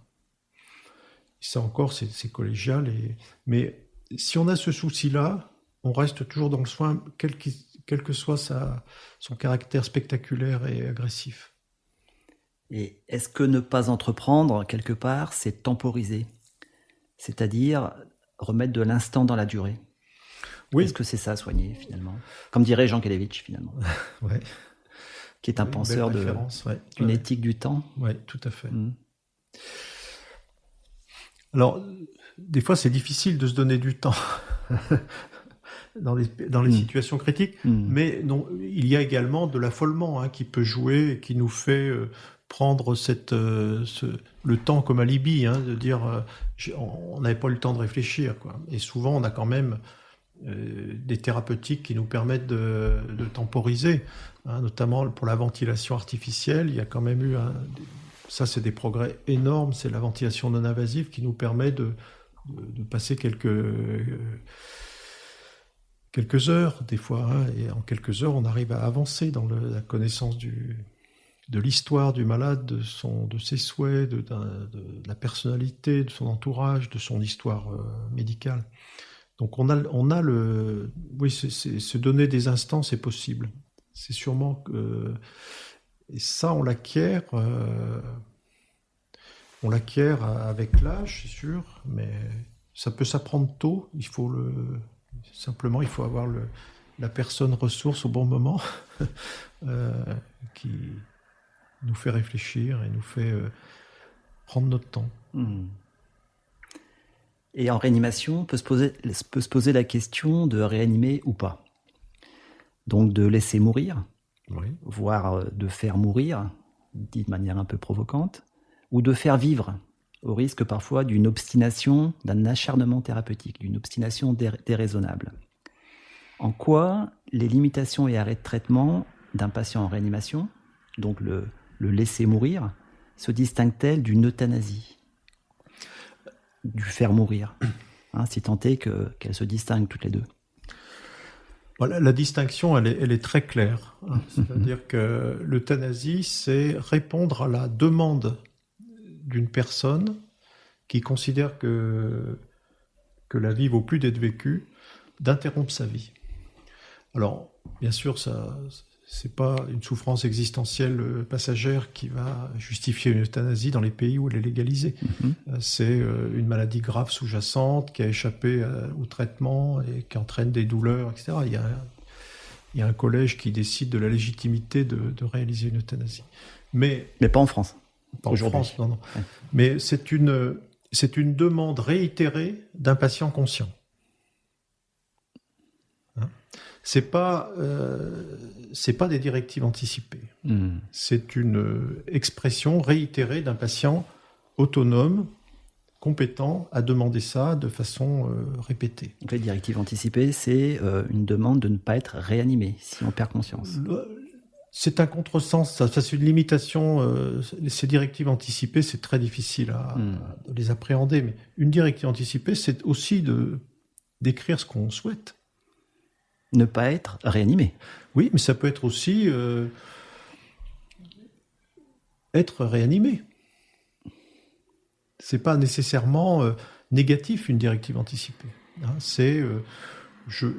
Ça peut être le niveau de soins, ou ça peut être je ne veux pas être transféré dans une autre ville. Je pense à la pandémie en ce moment, parce que je veux pas être éloigné de mes proches, par exemple. Bon, une directive anticipée, l'euthanasie, c'est la réponse, c'est une demande d'un malade conscient. C'est pas la demande d'une famille. Je parle pas de certains pays qui ont. L'euthanasie peut être envisagée pour des mineurs aussi, donc ça c'est un problème qui est encore bien plus compliqué. Mais donc il faut bien savoir de quoi on parle. C'est pas un malade de réanimation qui est en défaillance vitale, qui dépend d'une machine, qu'elle soit circulatoire, respiratoire ou autre. L'euthanasie, c'est un acte qui entraîne la mort, délibéré d'entraîner la mort. Je ne suis pas là pour discuter de la légitimité morale de ça, mais c'est l'injection d'un curare et d'un narcotique. À la fin de l'injection, le malade est mort. Donc il y a une intentionnalité. Il y a une intentionnalité et un résultat qui est immédiat. Laisser mourir ou mettre une sédation chez un malade pour lequel on n'a pas entrepris des soins qui auraient pu le maintenir en vie, mais qui auraient été futiles, entre guillemets, c'est un terme qui est de moins en moins employé, mais du moins déraisonnable. Déraisonnable, oui. C'est assurer un confort à une situation qui est insoutenable. L'intentionnalité est totalement différente. On sait que, selon le double effet, l'usage des drogues et des posologies qu'on emploie peut entraîner la mort. Va entraîner la mort, bien entendu. Mais l'intention n'est pas de tuer. L'intention n'est pas de tuer. Alors tuer, c'est un terme qui est fort, mais l'intention n'est pas de faire mourir. L'intention est de rendre supportable une situation qui ne l'est pas. Soulager les symptômes. Soulager les symptômes, qu'ils soient d'ailleurs physiques ou psychiques. Si par exemple on décide de ne pas intuber un malade qui respire mal, l'asphyxie n'est pas tenable. On est obligé de mettre en place des soins palliatifs à ce moment-là. Et ces soins palliatifs, ça va être une sédation. C'est pas de l'euthanasie. Vraiment, c'est pas de l'euthanasie. Et les personnes qui veulent assimiler, dire que la sédation profonde, ou qu'elle soit d'ailleurs profonde et continue jusqu'au décès, ou qu'elle soit titrée, est une forme d'euthanasie déguisée, c'est totalement faux. Sur le plan conceptuel, c'est totalement faux. Il ne s'agit pas de dire qui a raison, c'est pas le sujet. D'ailleurs, je crois que personne n'a raison. Mais il faut bien savoir de quoi on parle quand on débat de ces choses-là. Donc l'euthanasie, l'intentionnalité, c'est important en éthique, l'intentionnalité. C'est fondamental. Du médecin, c'est de faire mourir ou tuer, mais c'est peut-être un mot un peu fort, effectivement. Oui. Alors que la sédation, l'intention, elle est de soulager les symptômes, si on résume. Oui. Ok. Tu m'as parlé, Serge, de l'activité que tu as actuellement avec les migrants mineurs ou non reconnus comme mineurs. Ouais. Pourquoi ce choix d'accompagner ces personnes ? Là, je reviendrai un peu à Lévinas, c'est-à-dire que parce qu'ils sont là, quoi. Je me préoccupe pas du tout de savoir pourquoi ils sont là, même si j'en connais bien les raisons, et on les connaît tous. Mais ce qui nous renvoie à la question du malade méritant ou pas. Un peu, oui. De l'alcoolique qui va être greffé, il est là. Il est là. Il a une cirrhose. On est responsable de lui. Il est là dans toute sa vulnérabilité, et si on peut faire quelque chose pour lui, il faut le faire. Qu'importe ce qu'il a fait et d'où il vient. Oui. C'est un peu comme ça que... Alors, ce qui est étonnant, c'est que... On parlait d'enceinte sacrée, l'hôpital d'enceinte sacrée. Quand j'étais à l'hôpital, j'ignorais qu'à 3 pas de cet hôpital, il y avait un squat habité par jusqu'à 350, même 400 migrants, essentiellement d'Afrique de l'Ouest, de sexe masculin. À Lyon, et qui était à 300 mètres de mon hôpital. Et je l'ignorais totalement. Et quand j'ai quitté l'hôpital, voilà, la vie sociale, la vie de la société devient un peu plus visible. Alors qu'à l'hôpital, on y passe beaucoup d'heures. Et quand je dis que c'est ça l'enceinte sacrée, c'est-à-dire que quand on rentre dans l'hôpital, on est dans un statut très différent qui nous écarte totalement de la société. C'est très difficile de c'est paradoxal ce que tu dis. Tout à fait. Tout à fait. Cette dimension sociale de la maladie et des pathologies, alors peut-être que c'est lié à ma spécialité, mais nous échappe totalement. Mais je l'ai vérifié, puisque j'ai revu d'autres amis qui travaillent encore. Ils ignoraient eux-mêmes, alors qu'ils n'étaient pas réanimateurs, c'était d'autres spécialités, eux-mêmes la présence de... Donc c'est en entrant en contact avec ce lieu qu'il a fallu gérer un petit peu au plan sanitaire au moment du confinement, parce que quand le terme de vulnérabilité prend tout son sens dans ces situations, parce qu'il y a beaucoup de portes qui se ferment, beaucoup d'injonctions contradictoires pour ces... Bref, je vais pas faire un dessin. Maintenant que ce squat est fermé, on continue avec ma femme à intervenir dans un lieu de mineurs non isolés qui sont pris en charge par la métropole de Lyon. Mais comme ce sont des mineurs non reconnus encore, ils n'ont pas de droit sanitaire. Non reconnus en tant que mineurs. En tant que mineurs. Oui. Et donc, ils ont des difficultés à accéder à des consultations non urgentes, voilà. Donc, on essaye de faire de l'orientation sanitaire. D'accord. Et des groupes de parole aussi.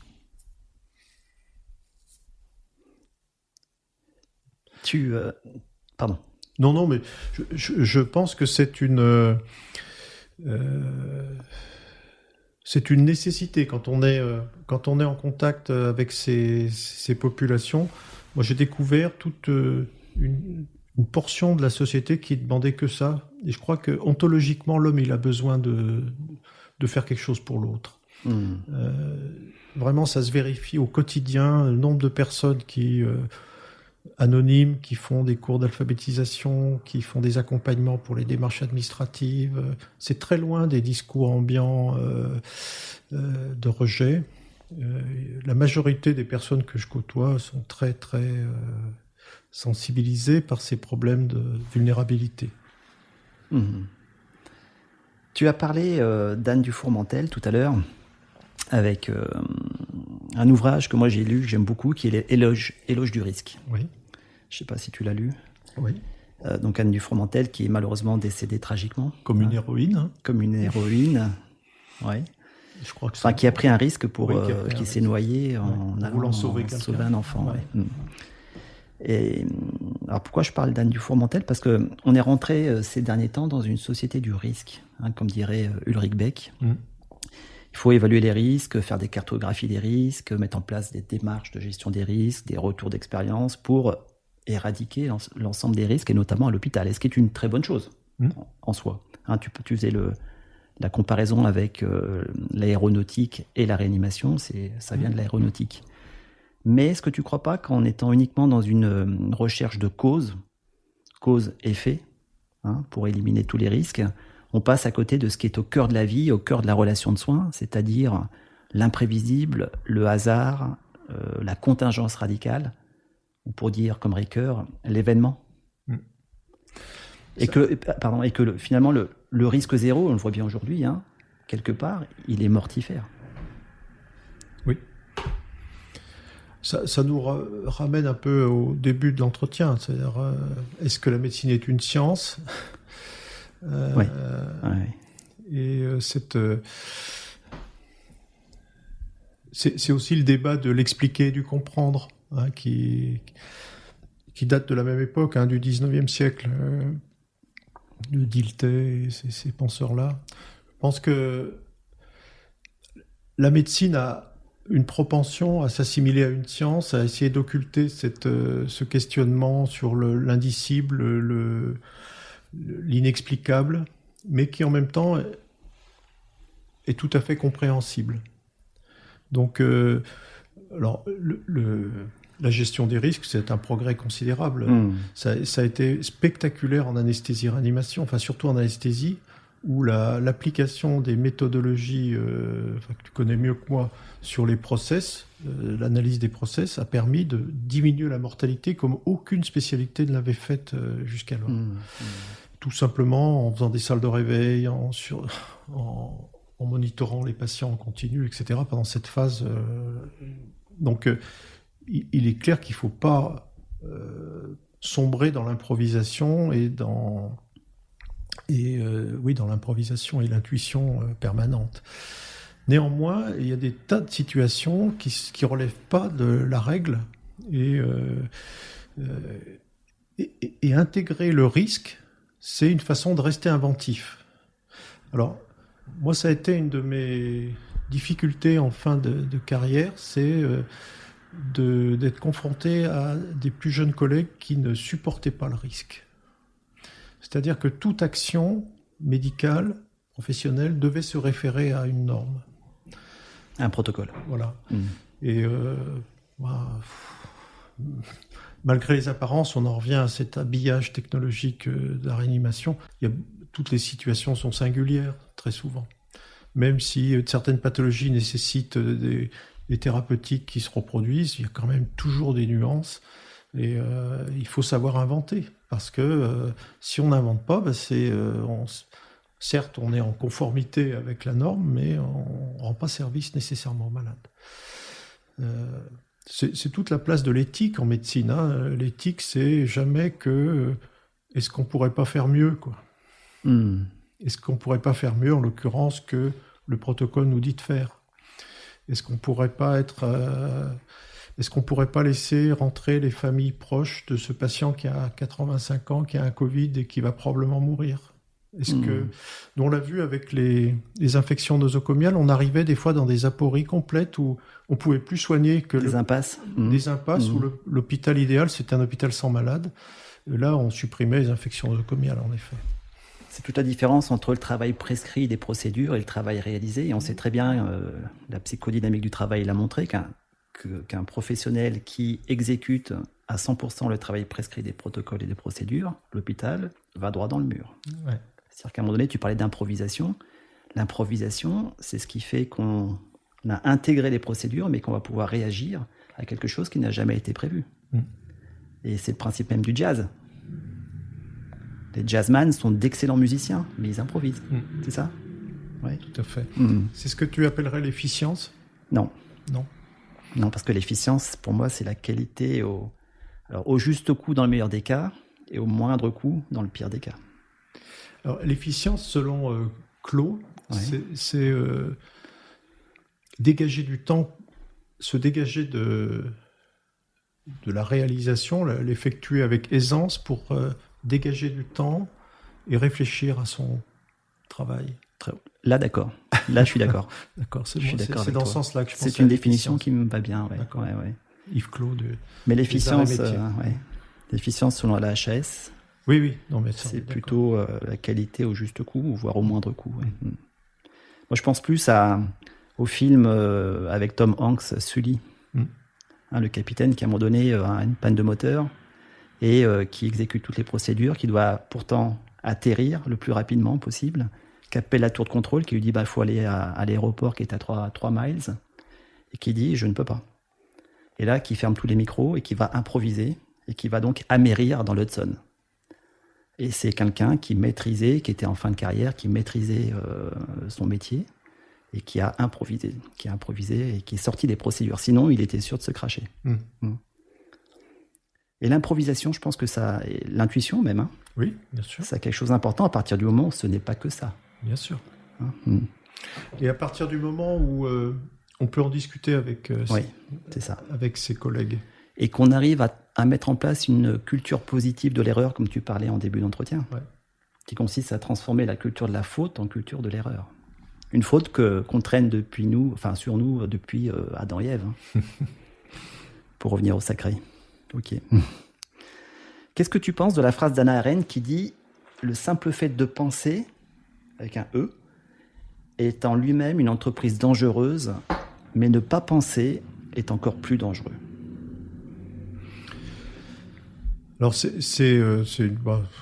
comme tout ce qu'écrit Hannah Arendt, c'est toujours très fort. Je dirais de penser en groupe.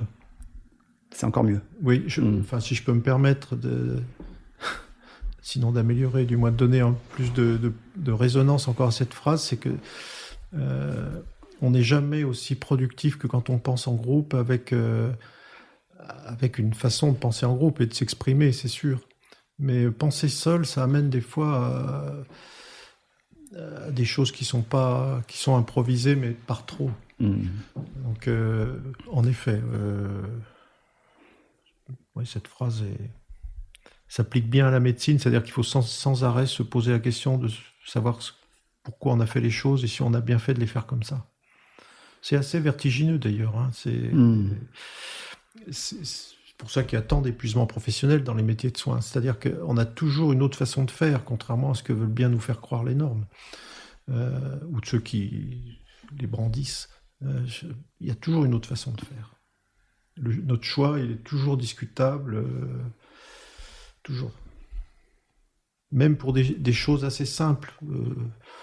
Plâtrer une entorse, c'est déjà un choix qui est des fois pas si simple que ça. C'est une décision. Et c'est une décision. Ouais. Et si le malade fait une phlébite sous plâtre, ça sera une mauvaise décision. S'il n'en fait pas, ce sera une bonne décision. C'est encore une fois la question de la décision. Et Ricoeur dit décider, c'est. Derrida dit décider, c'est faire l'épreuve de l'indécidable. On en a parlé, mais Ricoeur est complète en disant décider, c'est d'avoir à choisir entre le gris et le gris, entre le mauvais et le pire. On est dans la décision. On n'est pas dans le choix. Le choix de prendre un café ou un thé à la pause. La décision, c'est d'être confronté à l'épreuve de l'indécidable. Et même sur un plâtre. Ouais, je suis d'accord avec toi. Oui. Il n'y a pas que les soins impressionnants qui sont en cause. Toute décision est importante. Quelle a été, Serge, ta plus belle réussite ou victoire avec tes patients ? C'est une question piège, ça. Il n'y a pas de piège. J'ai deux souvenirs qui me reviennent, mais qui sont à l'opposé. Le premier, c'était un jeune qui a atteint sa majorité dans le service, puisqu'il est resté presque 1 an, qui avait fait une mauvaise réception d'assalto et qui était tétraplégique. Et donc, ce jeune homme n'avait pas d'autonomie respiratoire et tout l'enjeu, c'était de lui en faire acquérir une. Il était tétraplégique haut. Et donc, on a vécu une guerre dans le service entre une partie du personnel qui était compassionnel et qui le faisait regarder la télévision jusqu'à 3 heures du matin, qui faisait rentrer des pâtisseries, des choses comme ça, et une autre partie qui était militaire un peu, et qui, je me rappelle, tous les matins, je m'asseyais en face de lui, ce fauteuil, et on respirait 3 fois ensemble. Et il a fallu l'intervention d'un psychiatre pour nous dire, peut-être de façon un peu schématique, qu'il y avait une partie du personnel qui se comportait comme le père et l'autre comme la mère. Et ça a été un déclic merveilleux dans le service où tout le monde a compris qu'il fallait mettre de l'eau dans son vin. Et le gosse a été autonome et a pu partir. Après, bon, c'était une tragédie de toute façon, mais au moins il a pu quitter le service et aller dans un centre de... Ça, c'est non pas une réussite personnelle, parce qu'il n'y en a pas. Tu as dit le gosse, hein. Oui, c'était un gosse. Pour nous, c'était un gosse parce qu'on l'a eu à 17 ans. Quoi. Voilà. Puis l'autre succès, mais qui est vraiment... C'est un monsieur qui est venu pour infection grave, qui était vieux, et qui a... j'ai écrit son histoire, et c'est ça qui m'a permis de prendre des décisions. D'emblée, il était assez âgé, il avait des morbidités, donc on s'est posé la question du niveau de soins, est-ce qu'on fait, est-ce qu'on ne fait pas. Et on s'est heurté à une famille qui était très en colère qu'on puisse même se poser la question du niveau de soins, en disant que ce monsieur était parfaitement autonome. En fait, il avait des troubles cognitifs qui étaient bien étayés à domicile et par des visites dans un centre, dans un CMP. Et à l'occasion de la fermeture de ce CMP, ce malade a eu une injection de neuroleptique à domicile et est devenu un peu grabataire, a fait une escarre et s'est infecté et est arrivé à l'hôpital. Donc sa fille, au début ça s'est très mal passé quand je lui ai dit qu'on se posait la question du niveau qu'on devait... surtout que les troubles cognitifs sont apparus, c'est-à-dire que on s'est rendu compte que ce monsieur n'avait pas... Et donc j'ai discuté avec ce monsieur qui lui demandait un peu d'où il venait, et puis la vie s'était arrêtée en 62 ou 63. Et en fait, c'était un rapatrié d'Algérie qui avait été urbaniste en fait en Algérie, qui avait créé des villages, des choses comme ça, et qui avait donné une image à sa fille, et qui s'était arrêté à ce moment-là. C'était une grande famille qui était en Algérie depuis le 19e siècle, en fait. Polytechnicien, etc. Et donc j'ai écrit son histoire. Je suis allé sur Internet, j'ai vu que ces gens étaient passionnés, en fait, de la culture algérienne.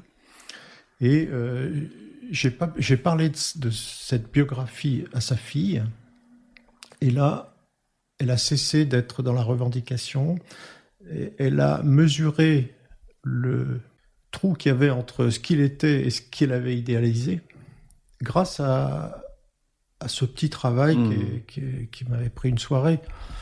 Et j'ai mesuré l'importance du récit et de la mise en intrigue, en fait, en quelque sorte. Parce que j'avais refait son histoire à ma façon, probablement avec plein d'erreurs, Et c'est pas spectaculaire, mais c'est probablement... Ce malade est finalement sorti du service parce que elle a pris en considération que son intervention était très importante. Elle est venue le faire manger, lui amener des plats de la maison. Et finalement, on a pu passer entre les gouttes des techniques agressives et il est sorti du service. Pour moi, c'est une réussite parce que d'avoir fait un pas de côté à travers un moyen non médical, qui pour moi est médical, ça m'a permis de prendre la décision et de dire non, c'est pas raisonnable, vu ce qu'il est maintenant et ce qu'il a été, c'est pas possible de vouloir aller plus loin. C'est la fin de sa vie. Et à travers cet petit effort, sa femme l'a compris, sa fille l'a compris, pardon. Voilà. Ça, pour moi, c'est une belle conclusion de carrière. Et ton plus grand échec professionnel ? Mon plus grand échec professionnel, c'est la dégradation de l'ambiance de travail, l'incompréhension entre les personnels paramédicaux et au moment où la gestion hospitalière a changé. où l'absence de communication entre ce qu'on appelle le back-office et les soins s'est intensifié. Et l'hôpital entreprise. Oui, l'hôpital entreprise.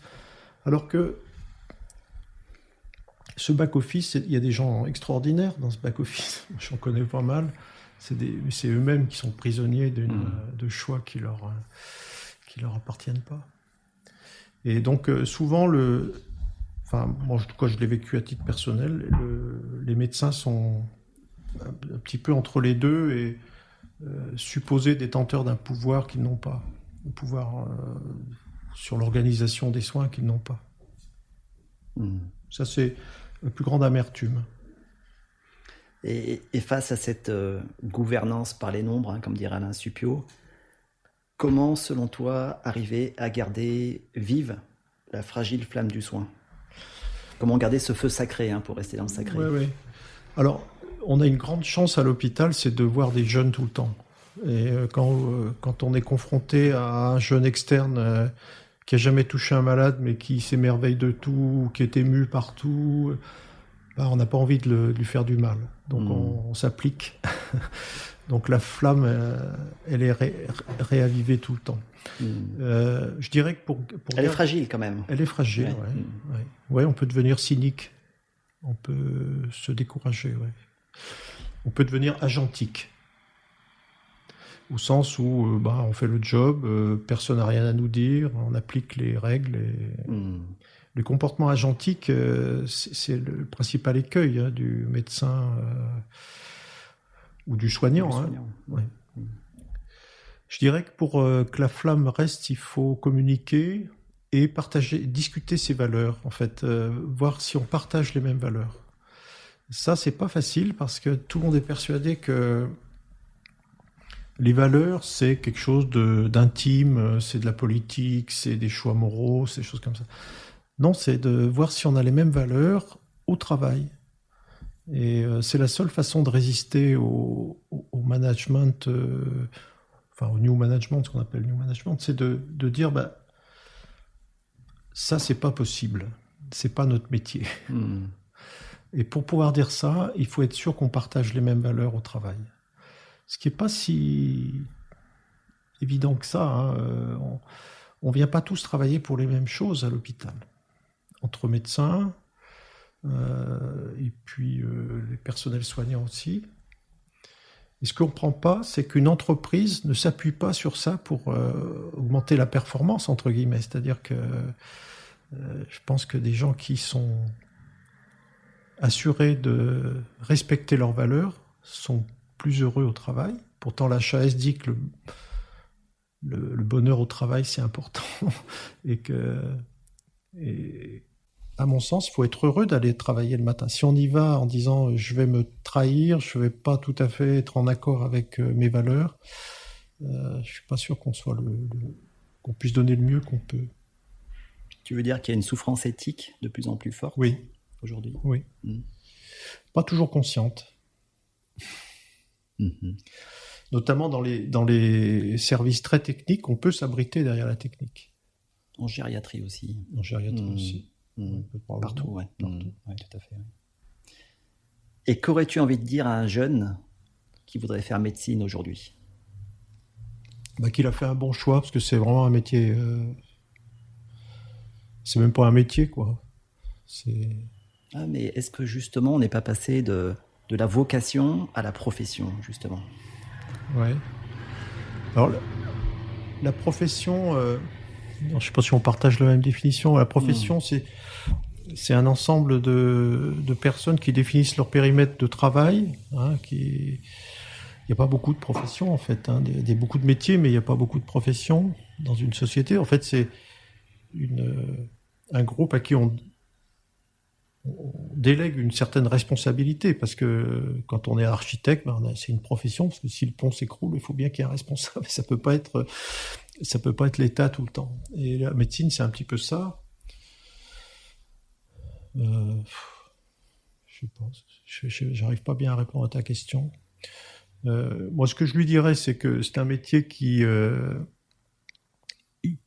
qu'on peut pas laissé à la porte de son appartement, de sa maison. C'est-à-dire que ça nous envahit un petit peu.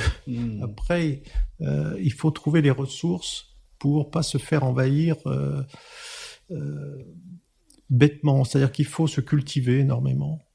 Et moi, je regrette de ne pas l'avoir fait assez tôt. Il faut lire Balzac, il faut lire Maupassant pour être bon médecin. Il faut avoir un ancrage en sciences sociales important. On a parlé de Mauss. Je suis pas sûr que l'essai sur le don fasse partie des ouvrages, peut-être, hein, je le souhaite, mais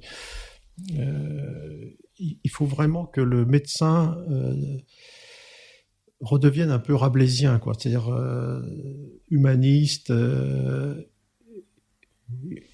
j'étais émerveillé par la culture des anciens patrons. Je me rappelle d'une intervention chirurgicale à 4 mains, en urgence. Il y avait 2 patrons qui se détestaient, mais vraiment, mais qui étaient d'une culture et qui se sont insultés pendant 2 heures tout en opérant, en s'envoyant des citations. Et il n'y a jamais eu un mot plus haut. C'était un grand moment d'externe.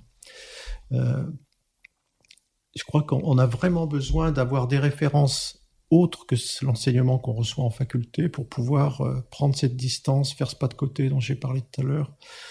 Et c'est là qu'on est le meilleur, en fait. C'est quand on peut mettre en perspective la personne qu'on a en face de nous et son milieu social, son milieu familial, son milieu professionnel, etc. Y compris dans nos spécialités qui ont l'air très techniques.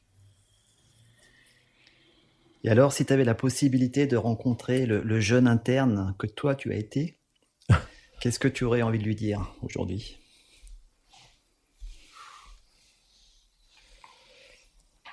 Je pense qu'il y a... C'est d'ailleurs la seule phrase que j'ai dite à mes collègues quand je suis parti, c'est d'avoir le souci. D'avoir le souci de l'autre, non pas de façon pathologique, mais d'avoir le souci, c'est-à-dire...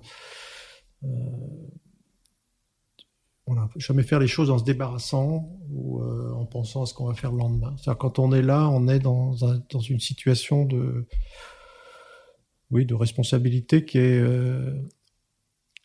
lourde, mais qui donne un sens à l'existence qui est pas ordinaire et qui est vraiment fécond, quoi. Enfin, qui nous permet justement d'aborder cette finitude avec un peu plus de lucidité. Ouais. Moi, je dirais d'avoir le souci de l'autre et pas le souci de soi. Parce que en médecine, on a tendance à chercher les satisfecit aussi, chercher les heures de gloire. On en a tous des heures de gloire. Il y a des moments où on est le roi de la piste. On a fait un truc que les autres n'ont pas fait, mais en fait c'est faux. Il y a toujours quelqu'un qui derrière fera la même chose que vous. Donc c'était bien quelque chose de facile à faire. Alors tu as parlé de littérature, il faut lire. Et si tu avais 3 ouvrages alors à nous conseiller, 3 livres, lesquels nous conseillerais-tu ? Sachant que j'ai une petite idée sur l'un des 3. Alors je sais pas si c'est Te connaissant un peu. Alors j'ai réfléchi parce que c'est une question qui était préparée. Il y a l'ouvrage de Zweig. Voilà, La pitié dangereuse. La pitié dangereuse, ça c'est sûr que c'est un bouquin qui a été très important pour moi, à l'époque où je me posais beaucoup de questions sur la compassion. Il y a un autre livre, c'est 2 prix Nobel, je m'excuse, mais qui me trottent toujours dans la tête, c'est le livre de Kenzaburo Oe, Comment survivre à sa folie, je crois. C'est un livre où il y a 3 nouvelles, mais là, c'est ce père qui est père d'un enfant IMC. Infirme moteur cérébral. Ouais. Moi, j'ai découvert cette civilisation qui est si loin de nous et qui est toujours cette génération d'ailleurs de Kenzaburo Oe qui a vu pour la première fois leur empereur parler publiquement, l'empereur qui était pour eux quelque chose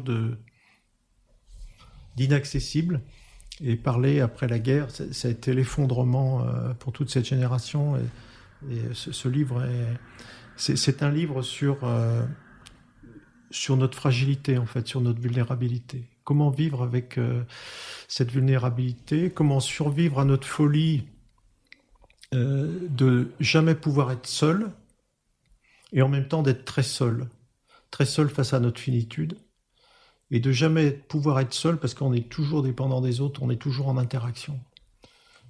Ce livre est très très fort, on peut le lire de différentes façons, il faudrait que je le relise d'ailleurs parce que ça fait très longtemps. Dans les deux ouvrages, on est dans l'épreuve du handicap, autant avec Stefan Zweig, avec une femme handicapée qui ne le dit pas au début, et dans le deuxième ouvrage également. Puis le troisième, c'est un auteur qui n'est pas très connu, qui s'appelle Aitmatov, qui est un Kirghize, qui est mort il n'y a pas très longtemps, qui a fini sa carrière comme diplomate, je crois, en Amérique latine. Qui mélange en même temps la poésie et la science, puisque je crois qu'il était ingénieur. Et c'est d'une poésie extraordinaire, où il fait se mélanger la culture kirghize, et là dans... La culture kirghize, de Kirghizie. Le livre, c'est Une journée plus longue qu'un siècle. Mm-hmm. Il a écrit beaucoup de nouvelles aussi qui sont très douces à lire, très réconfortantes. Et là, c'est l'intrusion d'extraterrestres. C'est un mélange de science-fiction c'est l'intrusion d'extraterrestres dans son pays. Le souvenir que j'en ai, c'est un grand moment de comment se faire, comment mélanger toute la poésie liée à sa culture et ancestrale, et la modernité. Et ça rejoint un petit peu ce qu'on a dit, c'est-à-dire entre les sciences de la nature et les sciences humaines, entre science et création, science et poésie, poiesis. Voilà, mais il y a bien d'autres livres. Ouais. Très bien. Bah écoute Serge, je te remercie. Moi aussi. Je te remercie pour cette belle conversation et pour cette, comme dirait Ricoeur, cette hospitalité narrative. Oui, c'est ça, ouais. L'hospitalité, c'est quand même... Ça rejoint le problème de la greffe, hein. C'est-à-dire que celui qui... Je me permets cette conclusion. Le donataire, le receveur, il fait l'hospitalité et il devient un hôte. Il y a une maladie qu'on appelle la maladie hôte-greffon.